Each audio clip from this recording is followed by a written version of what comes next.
اعوذ باللہ من الشیطان الرجیم بسم اللہ الرحمن الرحیم رب اشرح لی صدری ویسر لی امری واحلل عقدۃ من لسانی یفقہوا قولی۔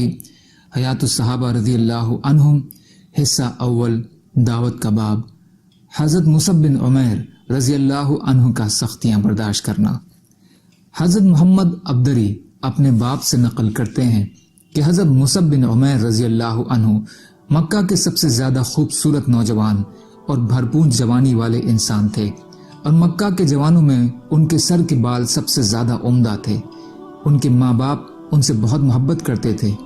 ان کی ماں بہت زیادہ مالدار تھیں، وہ ان کو سب سے زیادہ خوبصورت اور سب سے زیادہ باریک کپڑا پہناتی تھیں، اور یہ مکہ والوں میں سب سے زیادہ عطر استعمال کرنے والے تھے، اور یہ حضر موت کے بنے ہوئے خاص جوتے پہنتے تھے۔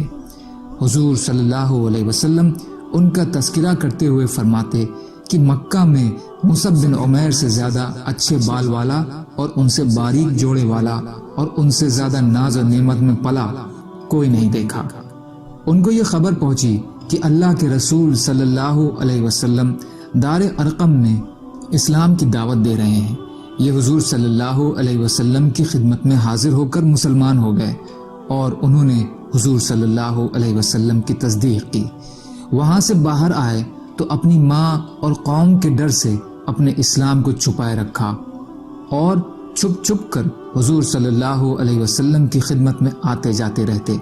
ایک دن ان کو عثمان بن طلحہ نے نماز پڑھتے ہوئے دیکھ لیا، اور اس نے جا کر ان کی ماں اور قوم کو بتا دیا۔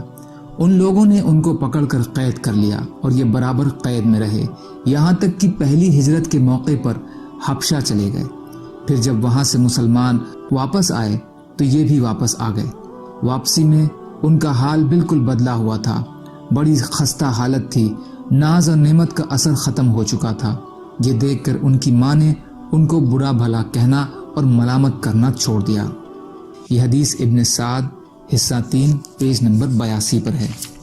حضور صلی اللہ علیہ وسلم کے عام صحابہ کرام رضی اللہ عنہم کا سختیاں برداشت کرنا۔ حضرت سعید بن زبیر رضی اللہ عنہ فرماتے ہیں کہ میں نے حضرت عبداللہ بن عباس رضی اللہ عنہ سے پوچھا کہ کیا مشرک حضور صلی اللہ علیہ وسلم کے صحابہ کو اتنی زیادہ تکلیفیں پہنچاتے تھے جن کی وجہ سے صحابہ دین کے چھوڑنے میں مجبور قرار دیے جاتے تھے؟ انہوں نے کہا ہاں، اللہ کی قسم وہ مشرک مسلمانوں کو بہت زیادہ مارتے بھی، اور ان کو بھوکا اور پیاسا بھی رکھتے، یہاں تک کہ کمزوری کی وجہ سے مسلمان سیدھا نہ بیٹھ سکتے، اور جو شرک بھرے کلمے وہ مسلمانوں سے کہلوانا چاہتے، مسلمان مجبور ہو کر جان بچانے کے لیے کہہ دیتے۔ وہ مشرک کسی مسلمان سے یوں کہتے کہ لات و عزا بھی اللہ کے علاوہ معبود ہیں یا نہیں؟ وہ مسلمان کہہ دیتا ہاں ہیں، اور گندگی کا کیڑا ان کے پاس سے گزرتا تو وہ کسی مسلمان سے کہتے کیا اللہ کے علاوہ یہ کیڑا بھی تیرا معبود ہے یا نہیں؟ تو وہ مسلمان کہہ دیتا کہ ہاں ہے، کیونکہ وہ مشرک مسلمانوں کو بہت زیادہ تکلیفیں پہنچاتے تھے۔ اس وجہ سے مسلمان اپنی جان بچانے کے لیے یہ کہہ دیا کرتے تھے۔ بدایہ حصہ 3 پیج نمبر 59۔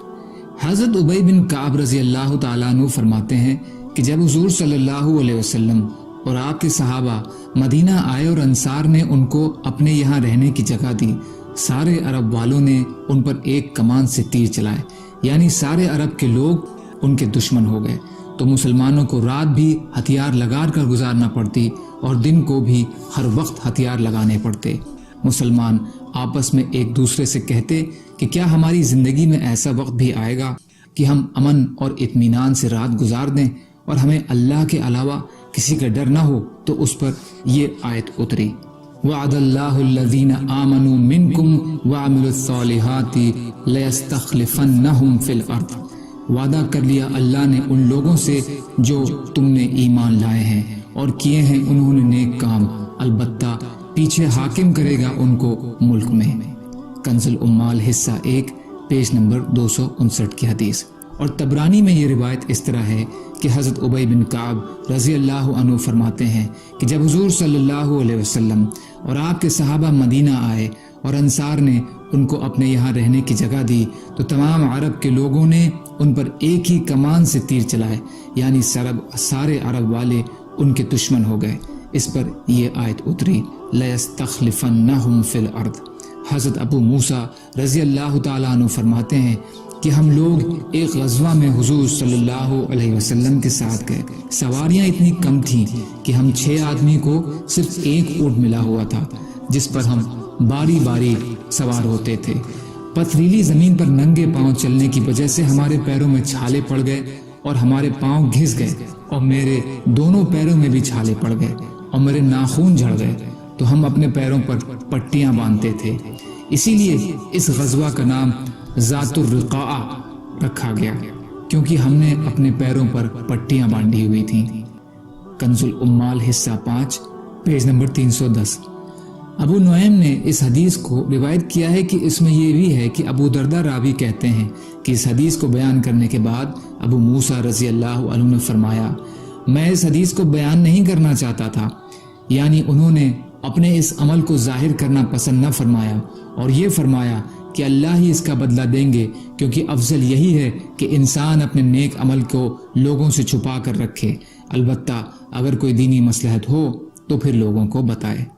حلیہ حصہ 1 پیج نمبر 260 کی حدیث. سبحان اللہ وبحمدہ سبحانک اللہم وبحمدک اشہد ان لا الہ الا انت استغفرک واتوب الیک. سبحان ربک رب العزت عما یصفون وسلام علی المرسلین والحمد للہ رب العالمین برحمتک یا ارحم الراحمین. لا الہ الا اللہ محمد رسول اللہ.